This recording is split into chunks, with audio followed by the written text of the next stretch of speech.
Hi,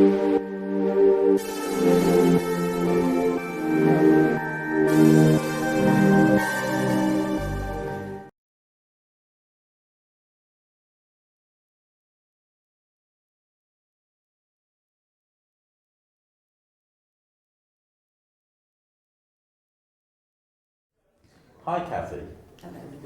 Thanks for coming down today It's a pleasure. and talking to us about emotional intelligence. The reason why we've asked you to come down today and talk to us about emotional intelligence, because it's your area of expertise. You having been the founder of Empower Your Life, your experience in dealing with business leaders, government departments, will actually help us understand emotional intelligence a lot better. Okay. Can I ask you a few questions? Of course. Can I start with what is emotional intelligence? It's a good question to start with. Emotional intelligence is a form of communication, I believe, and it's an understanding.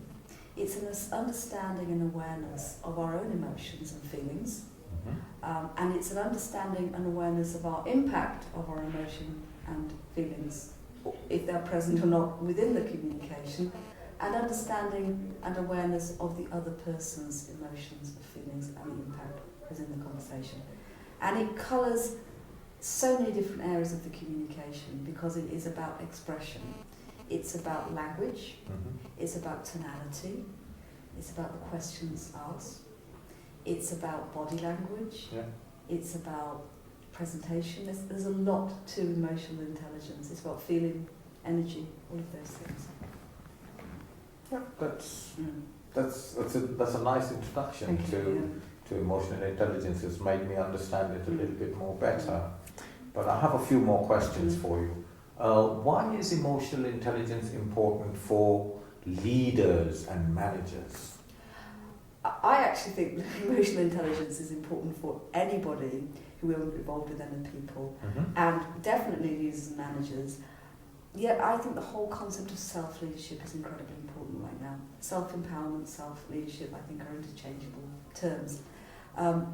When we become aware of our drivers, of our motivations, of the reasons we do things, of the power of feeling and emotion in our communication and in our effectiveness, then I think we actually do become more effective.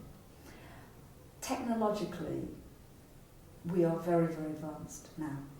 And computers, processors, just the power and the magic of technology has made things a lot simpler. So the human aspect needs to actually match that. So we need to evolve as the businesses evolve. You know, we are networked up, we have so many incredible things to make communication easier. Yet I don't think that emotionally we have advanced that much. And we need to, especially in business. The other thing is that the style of doing business has changed. The style of managing people has changed. We are now entering a phase where command and control, authoritarian-based, rules-based, isn't going to advance businesses, some areas of businesses, that much. We need a different style of leadership. That self-leadership, that collaboration, that engagement, that unpacking of people's potential is created when trust exists. It's created when people feel cared for, valued, acknowledged. And that is dependent on your ability to engage. That's dependent on your emotional intelligence, not your IQ. Excellent. Yeah. So, and I think that's why right now and for many years to come, emotional intelligence is going to be so necessary within businesses. Excellent. Thank you for that, Cathy. Another question I had was, what are the benefits of raising our EQ? Well, there's so many. I could just spend the rest of the session talking about those. But I think the very first one that comes to mind is it just makes us feel better. You know, we feel more alive when we're emotionally intelligent. And being more alive makes us more productive, more present. I think it has an impact on our health and wellness. It has an impact on the way we communicate, especially when it's done authentically, when it comes from the heart. I think it helps navigate change very much. When things change, people get very frightened. When emotional intelligence is present within businesses, you look at it for what it is, and you find the right words to communicate. You find the right way through that, and you can get collaboration. You can find team solutions through the questioning, through understanding what is going on. If you don't have that, you get a lot of fear. And fear isn't a very good business driver, not in innovation. In businesses where you need a great deal of creativity and a great deal of customer service. So I think that one of the benefits is it just helps businesses, it helps people.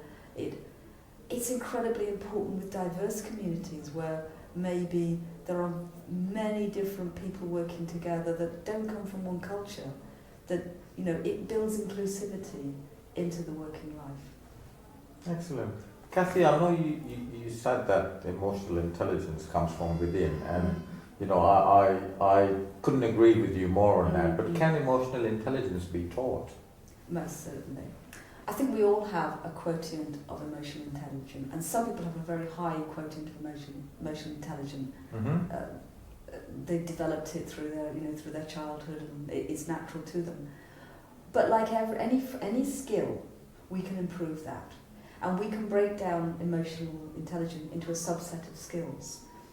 Are you naturally empathetic? Are you an empath? That's already there. Yeah. Can you learn it? Most certainly. Most certainly. Can you understand the impact you have on yourself and other people? Most certainly. Can you learn to listen better and receive information? Yes, most definitely. Yeah. But I think you need to be aware first and open to it. So the key thing to developing the skill is being open to it, remembering it's not something that's engineered, it's something which is received and given, and it is an experience and it's a feeling. It most certainly can be taught. Excellent, excellent. I have another question for you. It's one of those questions where is it true or false kind of thing, you know. So is it true that people with a high EQ have the potential to earn more annually than their low EQ counterparts? This is a trick question, Louis. No, it's not a trick question. It's just, you know, it's just trying to put the feelers out to find out, you know, whether it works this way or that way. I would say that, yes, people with higher IQ tend to have more visible roles within communities, so they are naturally picked for leadership roles and roles where they are going to be public facing. I think if you're involved in any element of the sales process where you're negotiating, persuading or influencing, without this, I don't know how it happens, because you have to build trust and rapport, especially if it's a complex sale and it involves many different aspects. So I would say most definitely, yes, it can affect your earnings. If you actually know how to close and do sales as a skill, then this actually makes you a superb salesperson, or a superb person that can navigate, you know, through problems and find solutions through people. So I would say yes. There's two things I'd like to point out as examples.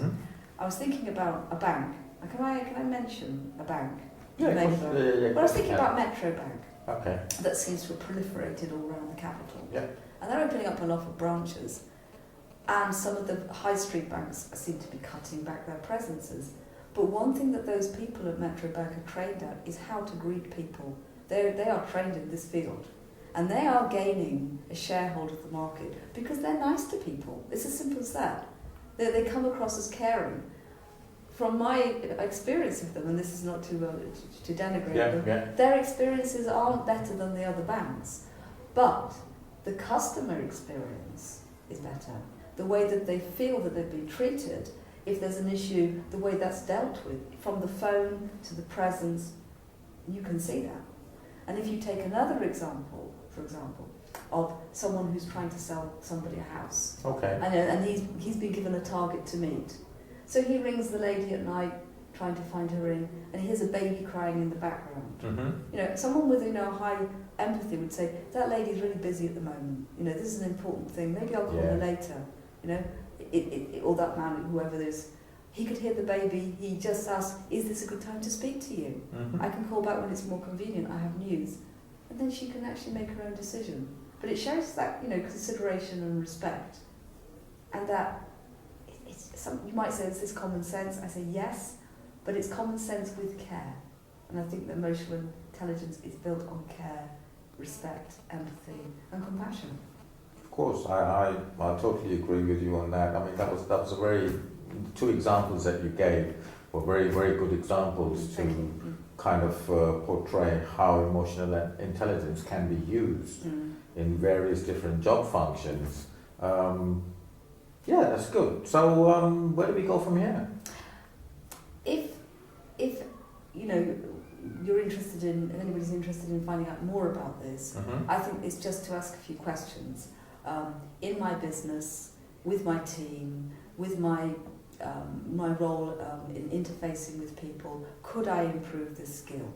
And which is the part of the emotional intelligence competencies do I need to improve to become better at that?